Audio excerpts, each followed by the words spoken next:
I've heard you discuss before the main factors that influence longevity and overall mortality risk. I'd really appreciate it if you could go over some of that with us again. It's clear that smoking is something we should all avoid, as it greatly increases the chances of dying younger. Personally, I don't smoke either marijuana or nicotine, so I feel confident about that. However, these days, people often want to make a distinction between smoking cannabis and nicotine. I'm curious about any differences in how each affects longevity. In this context, what are some general things that everyone should do to increase their chances of living a longer life? How much time do you have? Well, it's up to you. Ideally, I'd like my final decade to fall between 90 and 100 years old. Oh, Ahmed, how long do you think we'll talk about this? Just kidding. I'm just kidding. Are we going to keep discussing this until you're 90? Well, that's a real possibility. Let's start with some of the key points you've already mentioned. Smoking, how much does it really raise the risk of death from all causes? The reason we often talk about all-cause mortality, ACM, is that it's not specific to any particular cause of death. For instance, when discussing a specific treatment, like cancer therapies, we usually focus on cancer-specific mortality or heart-specific mortality. But when we talk about broad health risks, ACM is a useful measure. Regarding smoking, it's estimated that smoking increases your risk of all-cause mortality by around 40%. What does that mean? Does it mean my life will be 40% shorter? No. It means that at any given moment, your risk of dying is 40% higher compared to someone who has never smoked. It doesn't mean your life expectancy is automatically reduced by 40%, but rather that, at any point, your chances of dying are 40% greater. And over time, this higher risk catches up with you. High blood pressure is associated with about a 20 to 25% increase in risk of all-cause mortality. On the more extreme side, people with end-stage kidney disease who are on dialysis face a huge increase in mortality risk, about 175% higher. That's a hazard ratio of 2.75. Type 2 diabetes increases risk by about 25%, with a hazard ratio of 1.25. So how do we improve? What can people do to reduce these risks?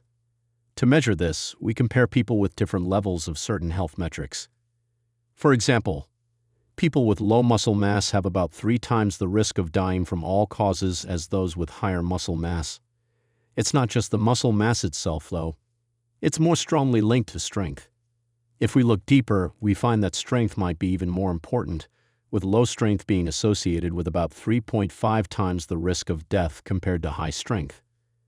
The measurements used to assess strength and fitness are often based on studies designed to simplify experimentation. These aren't necessarily the best indicators, but they're commonly used. For example, grip strength, leg extensions, wall sits, and squats are common tests. A great way to measure quadriceps strength could be how long you can hold a squatted position at 90 degrees without support. Similarly, leg extensions measure how much weight you can hold relative to your body weight, and for how long.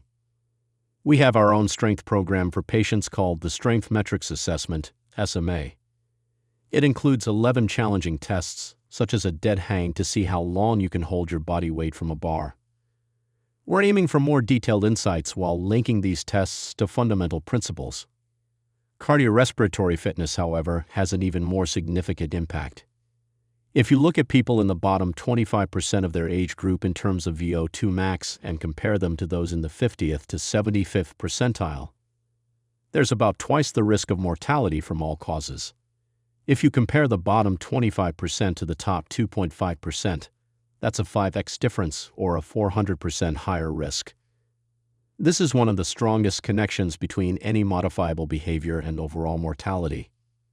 When we talk about the elite in this context, we're not necessarily referring to marathon runners.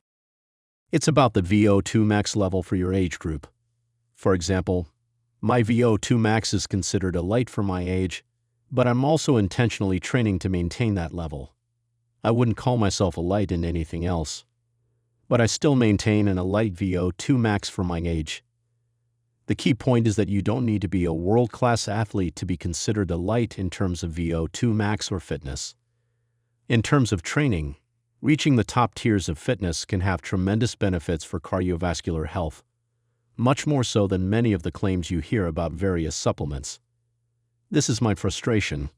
There's too much debate over supplements when, in reality, the focus should be on getting your exercise routine in order first. Before arguing over the best diet or supplement, you should be able to deadlift your body weight for 10 reps. Only once you've reached basic fitness milestones, like achieving a VO2 max in the top 75% and being able to dead hang for a minute or hold a wall sit for 2 minutes, should you worry about the nuances of your diet or supplements. If I had my way, I'd make it a rule that no one could discuss any other health topics.